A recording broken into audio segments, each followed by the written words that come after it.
Hey y'all, just a quick video to show how easy it is to repair a hole in something that's knit, be it a pair of lounge pants, a t-shirt, something like that that you might have developed a hole in. I've got a pair of my lounge pants, or lazy pants as I would call them, and just a quick little piece of the Cricut everyday iron-on in silver. So I've got that. That's what I've pre-cut. I just cut a little heart. I made it kind of big. It's okay. I'm not worried about it. These are pants that I do lounge in, and maybe I run around here at our property, but I'm not out and about on the town with them. So first thing I'm going to do though is I'm going to use some parchment paper under there so that when I go to stick this on, I don't bond this to my ironing board or my mat, my pressing mat. So I'm going to turn on my Easy Press Mini to medium on this task today, and I'll get these ready really fast while that's preheating, and we'll be ready to press in no time. So I'm just going to lay that underneath.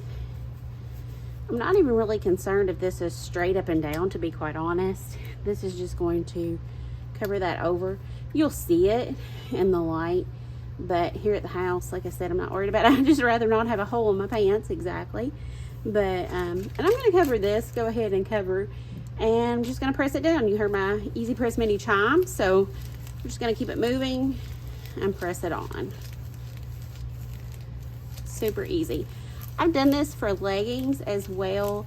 You know, kids are hard on their pants on the knees, and so from time to time you might wear a hole in something, not something that you necessarily want to go ahead and replace, or something that maybe you're not a seamstress. I sew some, but I don't want to pull out all those things. Or my grandmother would embroider over a hole in a pair of pants, which I absolutely love. She was amazing. So I'm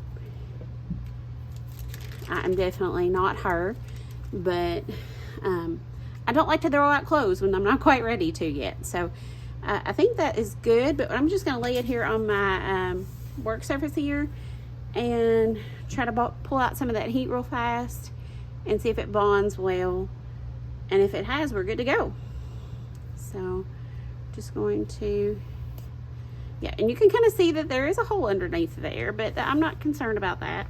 What I'm going to do though is press from the other side real fast and just ensure that it's a good bond, especially since it did have a hole in the back side. I want to make sure kind of melt that, for lack of a better word, to where it is really good and in there, and then it's not going to be trying to either peel, unbond, or bond to something else in the laundry. So there we go. Now we don't have to worry about anything poking through or showing through. Let me fold them back here so y'all can kind of see what we've got now. And can't say they're good as new, but they sure are repaired. There you go. Thanks for watching.